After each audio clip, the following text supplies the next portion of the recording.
nome é Luciana Lopes Rocha, eu sou juíza titular do Juizado de Violência Doméstica e Familiar contra a Mulher de Taguatinga, coordenadora do Núcleo Judiciário da Mulher do Tribunal de Justiça do Distrito Federal e Territórios e uma das integrantes do grupo de trabalho instituído no âmbito do Conselho Nacional de Justiça para a criação e implementação do Formulário Nacional de Avaliação de Risco. Na videoaula anterior, nós abordamos as diretrizes para a ação judicial para respostas eficazes à prevenção e enfrentamento à violência doméstica e familiar contra a mulher em tempos de pandemia do Covid-19, a partir da utilização do Formulário Nacional de Avaliação de Risco, instituído pelo Conselho Nacional de Justiça e pelo Conselho Nacional do Ministério Público por meio da Resolução Conjunta número 5 de 2020. O formulário ele é o novo instrumento da política judiciária nacional e das políticas públicas implementadas pelo Ministério Público para a prevenção e enfrentamento de crimes em contexto de violência doméstica e familiar contra a mulher perpetrados por parceiros íntimos. O formulário ele visa subsidiar a atuação do Judiciário, do Ministério Público e dos demais órgãos da rede de proteção na gestão dos riscos identificados. Nesta videoaula, abordaremos como fazer a gestão dos riscos identificados, quais diretrizes para a ação e tomada de decisão com perspectiva de gênero a partir da utilização do formulário. Muito bem, o formulário ele pode ser um verdadeiro indutor de políticas públicas, na medida em que para a efetividade dessas estratégias da nossa atuação, precisamos, é claro, de estruturação, de aparelhamento e capacitação de toda a rede de enfrentamento e rede de proteção. A ONU Mulheres destacou preocupação com os obstáculos que podem ser enfrentados pelas sobreviventes da violência para fugir das situações de violência e para acessar ordens de proteção que salvam vidas ou serviços essenciais, em razão dos fatores como restrições ao movimento em quarentena. Então, quando se fala desse estado de emergência, vivenciado pela pandemia do Covid-19, nós precisamos pensar em estratégias de gestão de riscos que possam ser utilizadas durante a pandemia, para a gestão quer do risco moderado, quer do risco grave, quer do risco extremo identificado a partir do número de respostas positivas aos fatores de riscos descritos no formulário de risco.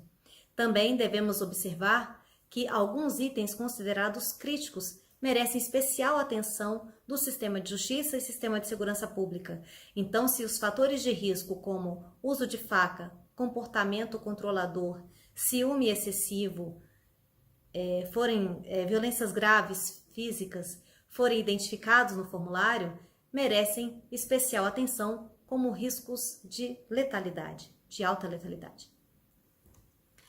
Nesse momento de pandemia, é necessário ampliação de serviços online. A garantia de acesso à justiça deve ser assegurada por meio de acessos facilitados ao registro de boletim de ocorrência eletrônico, ao requerimento de medidas protetivas de forma eletrônica ou outro meio virtual.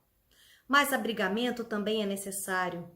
É claro que nós já temos a possibilidade de utilização das medidas protetivas de urgência, como afastamento do lar, proibição de contato, proibição de aproximação, proibição do ofensor de frequentação de lugares. Também é possível o abrigamento dessa mulher para garantir-lhe a segurança, especialmente em situações de risco extremo, em que a mulher não quer mais ficar no local onde reside e muitas vezes prefere o abrigamento por se sentir mais segura, especialmente quando se trata de hipótese de riscos graves ou extremos, de reiteração de violências. Em relação à assistência psicossocial e assistência jurídica, é necessário que seja garantida também às mulheres à distância, com grande publicação das informações acerca da disponibilidade desses serviços de assistência psicossocial e assistência jurídica nos sites da Defensoria Pública, da Casa da Mulher Brasileira, nos serviços da rede, tanto disponibilidade também nos sites do Tribunal de Justiça e do Ministério Público. É muito importante que por meio das coordenadorias estaduais das mulheres em situação de violência doméstica e familiar se possa ser feito um mapeamento da rede de proteção e é um importante acesso que esse mapeamento da rede esteja no site dos tribunais de justiça para a localização desses serviços e identificação de onde encontrá-los, de quais os canais de atendimento à distância. O monitoramento das mulheres e homens envolvidos em situação de violência doméstica nos casos mais graves também se mostra de suma importância para o monitoramento pelas patrulhas Maria da Penha ou programas de policiamento preventivo, como o Provide, exercidos pela Polícia Militar, para a presença mais próxima do Estado nos casos de risco mais graves ou extremo, para que se possa fiscalizar o cumprimento das medidas protetivas de urgência. O uso da tecnologia para monitoramento do cumprimento das protetivas também tem sido avanço tecnológico considerado como um dos pilares para o aprimoramento do sistema de justiça. Então, aqui surge de extrema importância parcerias para incremento, para utilização de meios tecnológicos, parcerias entre o Tribunal de Justiça, o Ministério Público, o Sistema de Segurança Pública, para a utilização de tornozeleiras eletrônicas, aplicativos, botões do pânico, todos aplicativos voltados para o uso da tecnologia para a garantia de segurança dessa mulher. Muitas vezes, todas essas medidas protetivas e medidas também cautelares podem não ser suficientes para a garantia da integridade física e psicológica dessa mulher. E nesse caso, a prisão preventiva pode e deve ser decretada pelo magistrado. Aqui deve-se observar as diretrizes da recomendação número 62 do CNJ, editada em 17 de março de 2020, referente à adoção de medidas preventivas à propagação da infecção pelo Covid-19 no âmbito dos estabelecimentos penais. Então, essa recomendação, ela objetiva a redução do fluxo de ingressos no sistema prisional durante a pandemia, devido à situação de confinamento, de superlotação dos presídios, e recomenda que a reavaliação dessas prisões preventivas seja feita, se tiverem prazo superior a 90 dias, que elas sejam reavaliadas à necessidade, e também reavaliadas as prisões preventivas que resultem de crimes menos graves, praticados sem violência ou grave ameaça à pessoa. E que novas ordens de prisão observem a máxima excepcionalidade e última ratio da prisão. É claro que a prisão é a última ratio, que devem ser observadas se outras cautelares já seriam suficientes. Mas caso não sejam, pode e deve ser decretado pelo magistrado a prisão preventiva em qualquer fase do processo, inclusive de ofício, quer no inquérito policial ou quer na ação penal. Aqui cumpre destacar que, embora não mais se admita a prisão preventiva de ofício pelo juiz na fase do inquérito no Código de Processo Penal, à luz do artigo 20, parágrafo único da Lei Maria da Penha, é sim possível a decretação até mesmo de ofício pelo juiz de prisão preventiva na fase do inquérito, por se tratar de uma lei especial que deve prevalecer sobre a regra geral do Código de Processo Penal. Outras estratégias podem ser adotadas à luz das diretrizes preventivas previstas no artigo 8º da Lei Maria da Penha. Cumpre ressaltar que a Lei Maria da Penha, ela traz medidas não só para a responsabilização do agressor,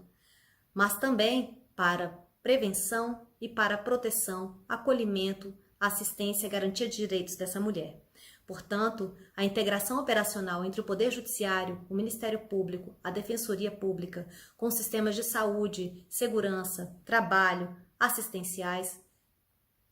educação, são fundamentais para a prevenção à violência doméstica e familiar e efetividade da implementação da Lei Maria da Penha em todo o território nacional.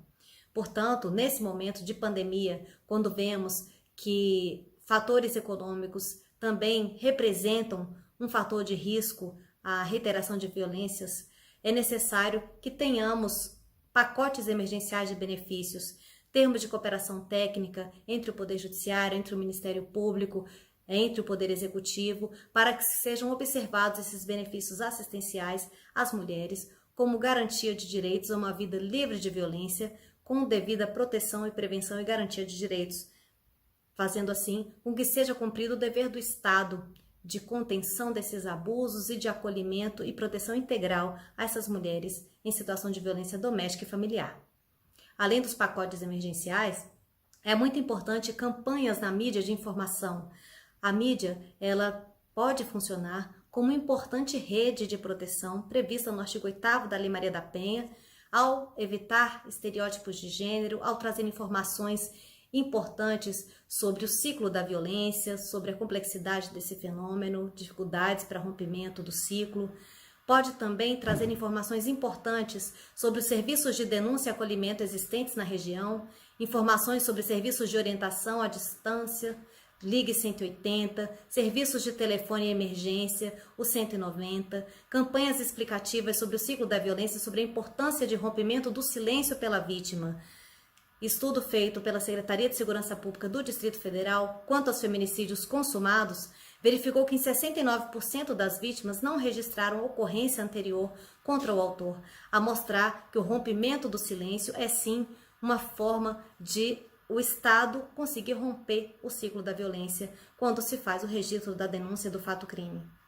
Bem, o que se espera durante esta pandemia e também pós-pandemia é um Estado mais presente, mais atuante na contenção da violência doméstica e que haja um incremento e fortalecimento das políticas públicas de prevenção primária, secundária e terciária, a partir da adoção de estratégias mais abrangentes, com perspectiva de gênero.